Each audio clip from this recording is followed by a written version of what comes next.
What is going on, everybody? Welcome back to another episode of Countdown Scouting Network. I'm your host, Joey Garcia, and today we're going to break down college football week 6.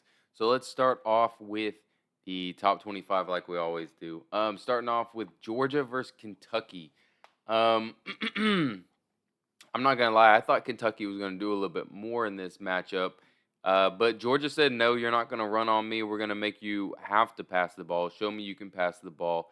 And Devin Leary just couldn't really do anything.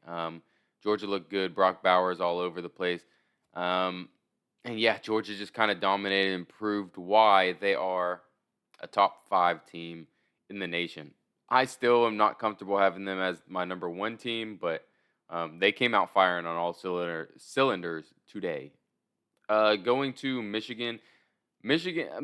This is a feisty Minnesota team. It's not a great Minnesota team, but Michigan just came out and fired on all cylinders. Blake Corum played well again. Cornelius Johnson had a couple big catches in the game. JJ McCarthy did enough. And again, he's just uh, kind of just working with what the defense gives him, playing very, very patiently. He's a guy that can go out and win you games, on his own, making big time plays, but he hasn't had to do it yet. And I love the patience and control that he has, where he's not throwing the ball all over the yard into double coverage because he wants the big play. He's taking what the defense gives him. Um, Oklahoma ended up beating Texas. Quinn Ewers went back to the Quinn Ewers of last year. I really liked what Quinn Ewers was doing this year. He was playing in more controlled. But the last 2 weeks, he's kind of just gone all out and thrown all that to the wayside and started playing like last year's chaotic Quinn Ewers. So Jonathan Brooks looked good at running back. Again, Oklahoma's defense couldn't really stop the run. I don't really know why we went away. I say we don't really know why Texas went away from that. But Dylan Gabriel outplayed Quinn Ewers today. I talk a lot of crap on Dylan Gabriel, but he played really well for Oklahoma, and he actually beat Quinn Ewers. Made a nice game-winning drive towards the end of the game. So I'll give Dylan Gabriel his kudos. He played like an NFL quarterback in this one. So bravo to him. Going to Maryland, Ohio State. Talia Tagovailoa from Maryland played decent through the first quarter, and then after that, just kind of everything everything he did was just wrong. Maryland kept it close with Ohio State probably until about halftime, and then after that, it was all Ohio State at that point. When is Ohio State going to go up against a team and play their best game for all 4 quarters? I haven't seen it yet this year. That's what kind of concerns me with that team. Even against Notre Dame, the first quarter they didn't play very well. Um, Marvin Harrison Jr. still did his stuff.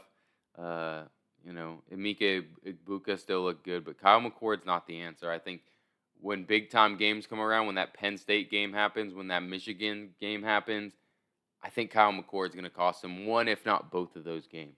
Going to Florida State and Virginia Tech.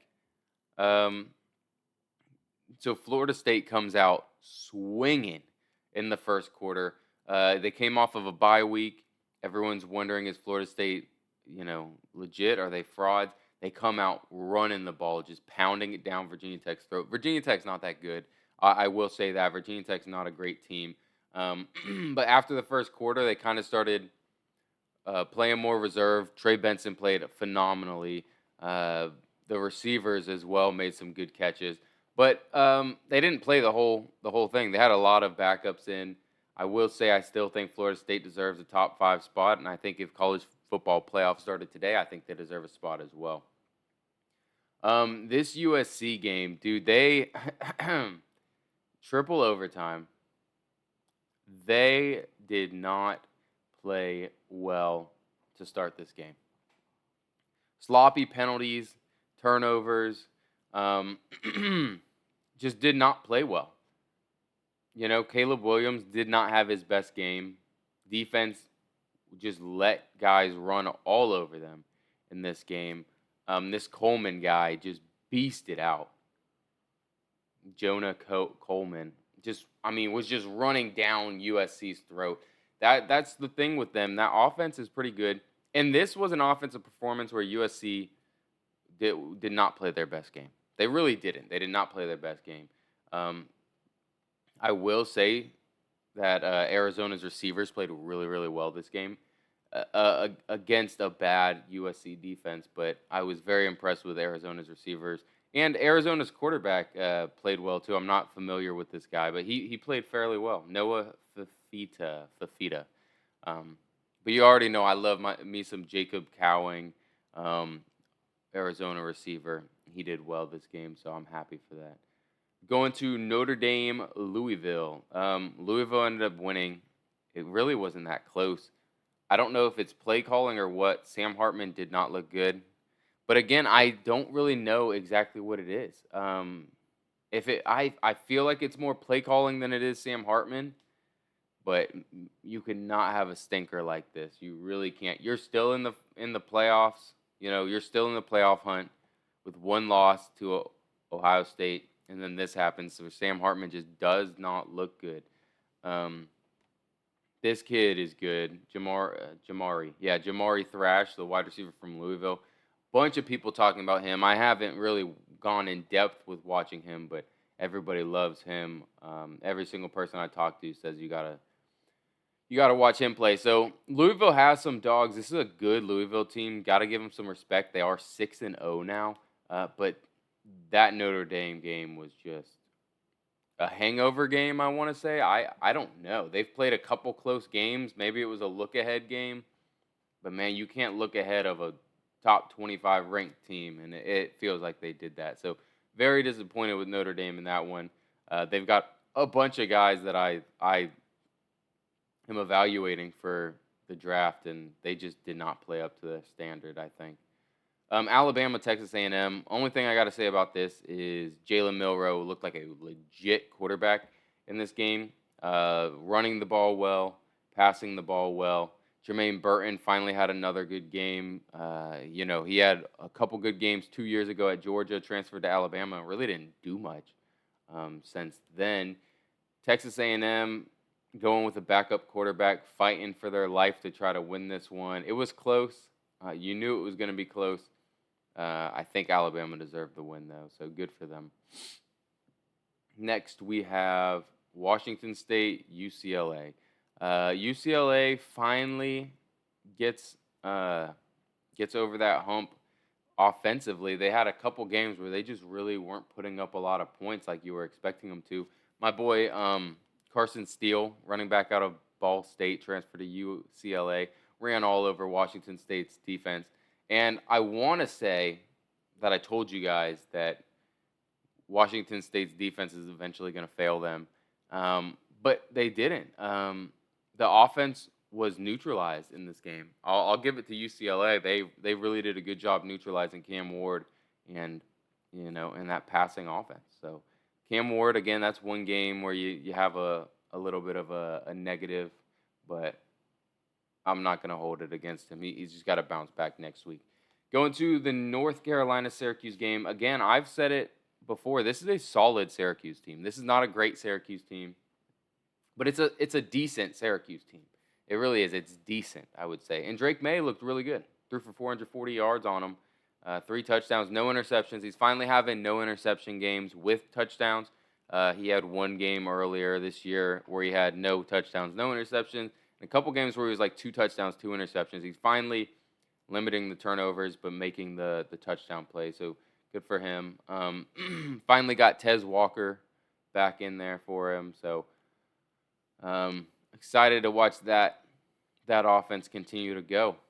Oregon State scores 52 points on California. It's expected. DJ Uyunglele puts up good numbers. From what I can tell, against bad defenses, he's putting up good numbers. Against good defenses is when you kind of see that he's human. California put up 40 points on Oregon State, though. That is crazy. I mean, that is crazy. I didn't watch this whole game. I don't know if a lot of those are off turnovers or anything like that, but man, letting Cal score 40 on you is absolutely crazy. Arkansas versus Ole Miss. Arkansas is keeping a lot of teams close right now. They are. They're keeping a lot of teams close. They didn't keep LSU as close as I thought they could, but they're keeping a lot of teams close. KJ Jefferson's doing what he can. Again, they don't have. I don't know if Raheem Rocket Sanders is still playing. Yeah, there he is. Not getting a lot though. Really not getting a lot. He's catching the ball a little bit. It's frustrating. This Bentley looked really, really good. Quentin Junkins not looking great right now. For the last couple games, he's had some big runs, but he hasn't had consistent quality play. This Ulysses Bentley kid looks really good, and I believe he's draft eligible too. So good for them. Again, Jackson Dart just does enough. Jackson Dart didn't look great from the parts I was watching, but he does enough, that they can squeak by. Again, he's gotta be able to perform more if they're looking to win the West. I mean, there's not very many other teams in their way. I think they got LSU still, and honestly, that's it. Other than LSU, I don't think they have any other tough teams that are gonna keep them away from winning the West. Georgia Tech plays Miami and wins. This was painful to watch. Tyler Van Dyke finally took that step back and turned back into the Tyler Van Dyke I thought he was, which is a shame. But dude, you're winning this game.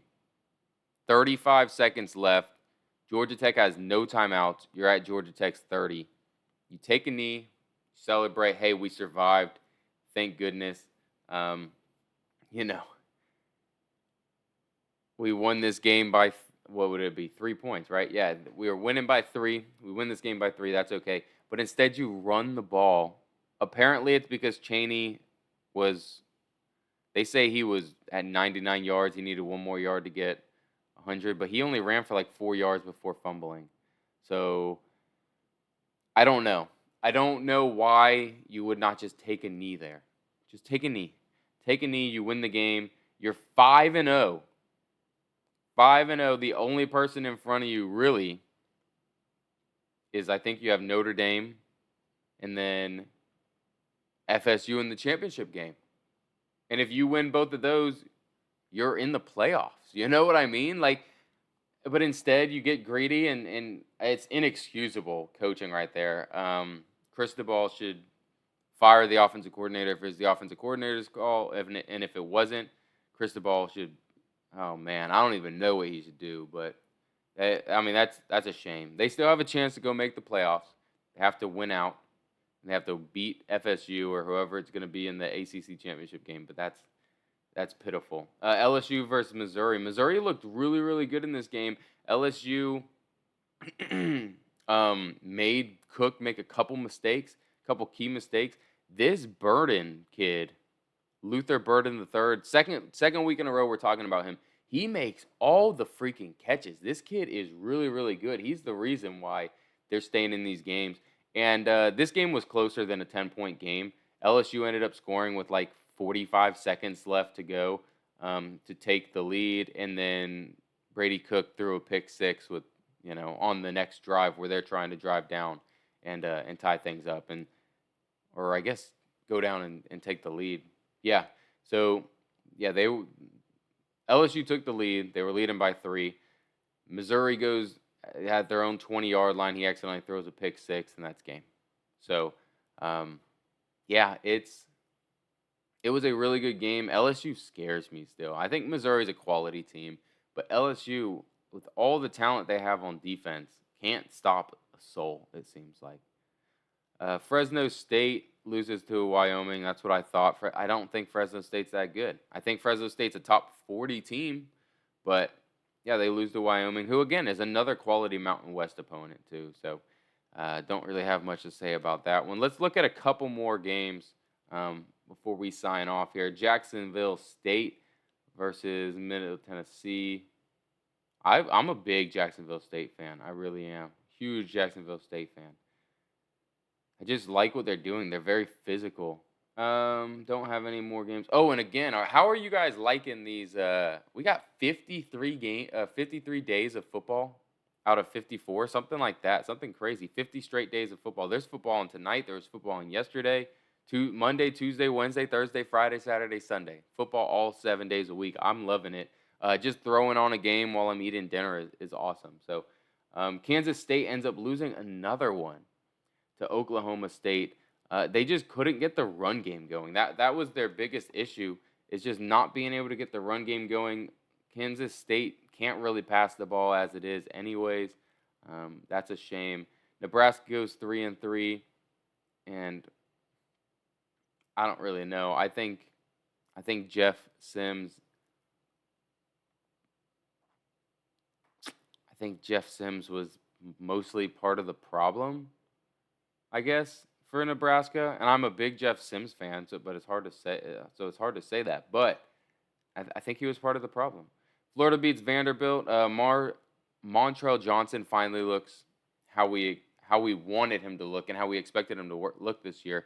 He's kind of been bottled up the last few games, but he looked really good this game. Again, it's against a Vanderbilt front who's not that good. Will Shepard from Vanderbilt, this wide receiver, is a big body guy, super fast, super physical at the catch point. He had one like 65-yard run, 70-yard run that there should have been a penalty on it, but they didn't call it. That's what his one touchdown was. UCF loses to Kansas, drops their third straight game, their third straight Big 12 game. Welcome to the Big 12, 0-3. John Rice Plumlee ended up starting this game, only played for about a quarter, and then had to get taken out. Tommy McLean came back in. Devin Neal, this running back, ran all over them. Kansas really didn't have to do much because they could just control the run game, throwing a bunch of slants. Again, UCF's linebackers are not good, and that's their biggest issue. All right, let's see if there's any other games that we've missed that we want to talk about. Boston College versus Army. Boston College, Tommy Castellanos ran all over the place on this. He should have had like a 60-yard touchdown run, but the ref was in his way and ended up lowering his shoulder. The ref ended up lowering his shoulder into Tommy and dropping him. So that was pretty funny to watch. They almost lost to Army, but I'm glad they won because I did have them money line. Wisconsin's Braylon Allen looks great still. Still looking good. Again, I would like to see a couple more yards after contact, but he's a talented running back. I'm really excited to watch him play at the next level. Iowa finally got the tight ends involved a little bit more. This Eric All that we've been talking about, 5 receptions, 97 yards, and a touchdown. Anytime that they needed a big play, it was him. The running back Caleb Johnson ran for 134 yards. A couple big plays in there as well. Will Shipley looked good, running in between the tackles and everything like that for Clemson. So that's another running back that we got on our radar. And I'm pretty sure that's all I got for you guys. Oh, Colorado. Shedeur Sanders, Colorado, almost lost to Arizona State. It all comes down to their offensive line. Their offensive line is just so bad. I think for the first drive, Sanders got sacked 3 times on first, second, and third down. So once they get some offensive linemen in there, I think Colorado is going to be really good. I think Shedeur Sanders is going to stay for another year as well. So that's going to be exciting to watch next year. And then TCU loses another one to Iowa State, making me look really, really dumb for thinking TCU was going to be good. So, yeah, that is all I have for you guys today. I appreciate you guys stopping by. If you did enjoy, go ahead and hit the like button and subscribe, and then put down in the comment section what your favorite game of the weekend was. So I appreciate you guys stopping by again. Have a great day. Peace.